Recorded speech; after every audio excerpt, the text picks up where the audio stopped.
complete original short stories of Guy de Maupassant, The Beggar, read by Awad Bari. He had seen better days despite his present misery and infirmities. At the age of 15, both his legs had been crushed by a carriage on the Varville highway. From that time forth, he begged, dragging himself along the roads and through the farmyards, supported by crutches which forced his shoulders up to his ears. His head looked as if it were squeezed in between two mountains. A foundling, picked up out of a ditch by the priest of Les Billettes on the eve of All Saints' Day and baptized. For that reason, Nicolas Toussaint, reared by charity, utterly without education, crippled in consequence of having drunk several glasses of brandy given him by the baker, and a vagabond all his life afterward, the only thing he knew how to do was to hold out his hand for alms.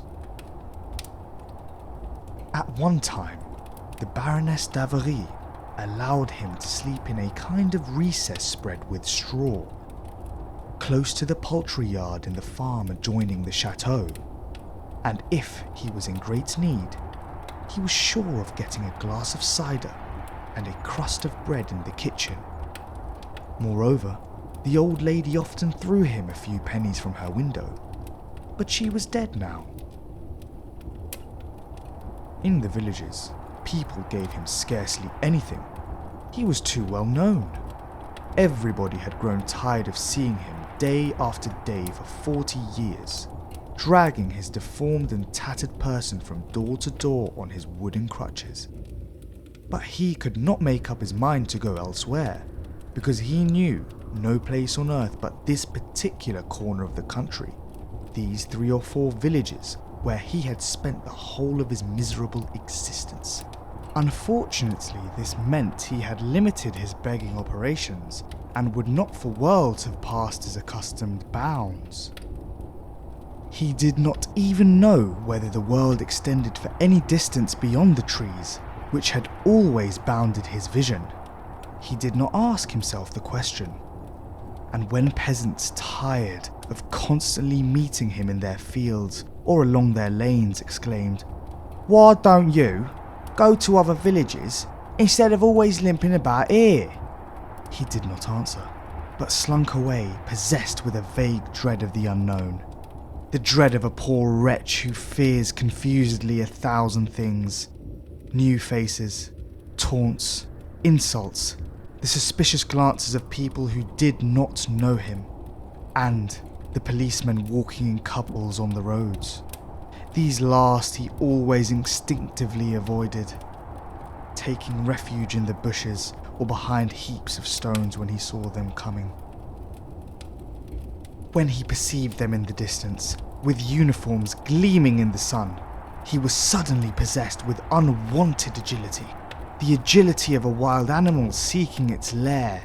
He threw aside his crutches, fell to the ground like a limp rag, made himself as small as possible, and crouched like a hare under cover, his tattered vestments blending in hue with the earth on which he cowered.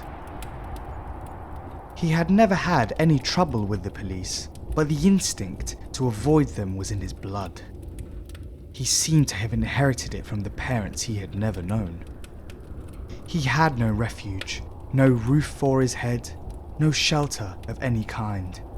In summer, he slept out of doors, and in winter, he showed remarkable skill in slipping unperceived into barns and stables. He always decamped before his presence could be discovered.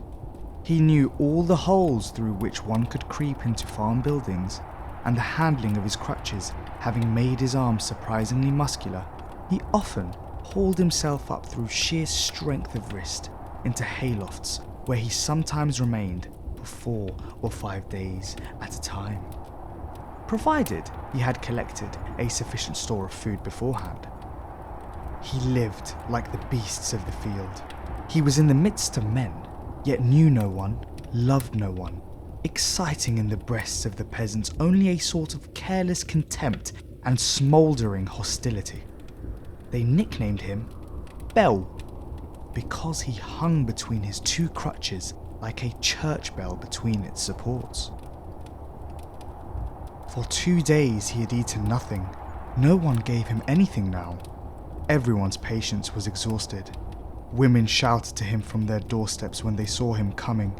"Be off with you, you good-for-nothing vagabond! Why, I gave you a piece of bread only 3 days ago!" And he turned on his crutches to the next house, where he was received in the same fashion. The women declared to one another as they stood at their doors, "We can't feed that lazy brute all year round." And yet, the lazy brute needed food every day. He had exhausted Saint Hilaire, Varville, and Les Billettes without getting a single copper or so much as a dry crust. His only hope was in Tournoul, but to reach this place, he would have to walk 5 miles along the high road, and he felt so weary that he could hardly drag himself another yard. His stomach and his pockets were equally empty, but he started on his way. It was December, and a cold wind blew over the fields and whistled through the bare branches of the trees. The clouds careered madly across the black, threatening sky. The cripple dragged himself slowly along, raising one crutch after the other with a painful effort, propping himself on the one distorted leg which remained to him. Now and then, he sat down beside a ditch for a few moments' rest. Hunger was gnawing his vitals, and in his confused, slow-working mind, he had only one idea: to eat. But how this was to be accomplished, he did not know. For 3 hours he continued his painful journey. Then at last, the sight of the trees of the village inspired him with new energy. The first peasant he met and of whom he asked alms replied, "So it's you again, is it, you old scamp? Shall I never be rid of ya?" And Bell went on his way. At every door he got nothing but hard words. He made the round of the whole village, but received not a halfpenny for his pains. Then he visited the neighbouring farms, toiling through the muddy land, so exhausted that he could hardly raise his crutches from the ground. He met with the same reception everywhere. It was one of those cold, bleak days when the heart is frozen and the temper irritable, and hands do not open either to give money or food. When he had visited all the houses he knew, Bell sank down in the corner of a ditch running across the Chiquet's farmyard. Letting his crutches slip to the ground, he remained motionless, tortured by hunger, but hardly intelligent enough to realize to the full his unutterable misery. He awaited he knew not what, possessed with that vague hope which persists in the human heart in spite of everything. He awaited in the corner of the farmyard in the biting December wind, some mysterious aid from heaven or from men, without the least idea whence it was to arrive. A number of black hens ran hither and thither, seeking their food in the earth which supports all living things. Ever now and then they snapped up in their beaks a grain of corn or a tiny insect, then they continued their slow, sure search for nutriment. Bell watched them at first without thinking of anything. Then a thought occurred, rather to his stomach than to his mind. The thought that one of these fowls would be good to eat if it were cooked over a fire of dead wood. He did not reflect that he was going to commit a theft.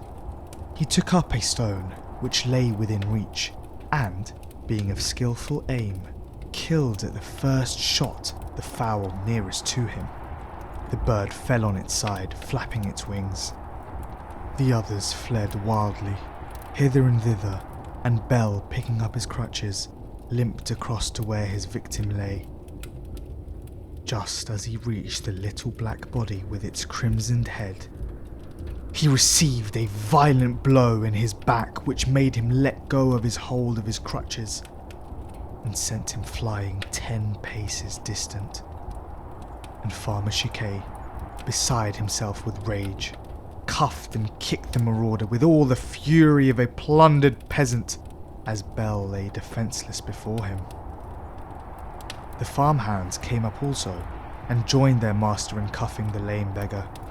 Then, when they were tired of beating him, they carried him off and shut him up in the woodshed while they went to fetch the police.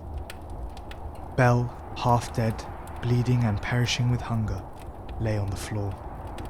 Evening came, then night, then dawn, and still he had not eaten. About midday the police arrived.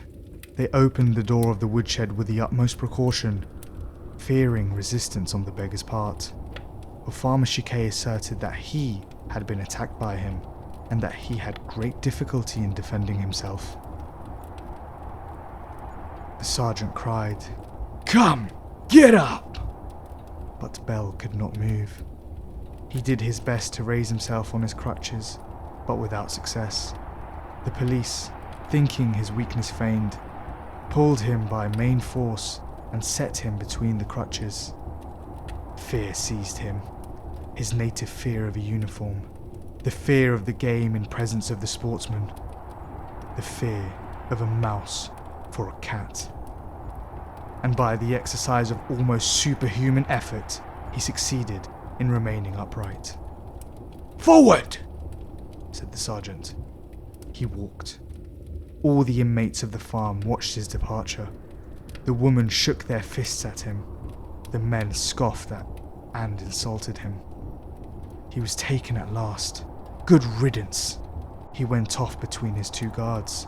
He mustered sufficient energy, the energy of despair, to drag himself along until the evening. 2 days to know what was happening to him, too frightened to understand. People whom he met on the road stopped to watch him go by, and peasants muttered, "It's some thief or other." Toward evening, he reached the country town.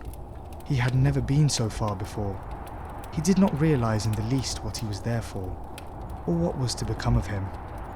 All the terrible and unexpected events of the last 2 days, all these unfamiliar faces and houses struck dismay into his heart. He said not a word, having nothing to say because he understood nothing. Besides, he had spoken to no one for so many years past that he had almost lost the use of his tongue, and his thoughts were too indeterminate to be put into words. He was shut up in the town jail. It did not occur to the police that he might need food. He was left alone until the following day, but when, in the early morning, they came to examine him, he was found dead on the floor. Such an astonishing thing.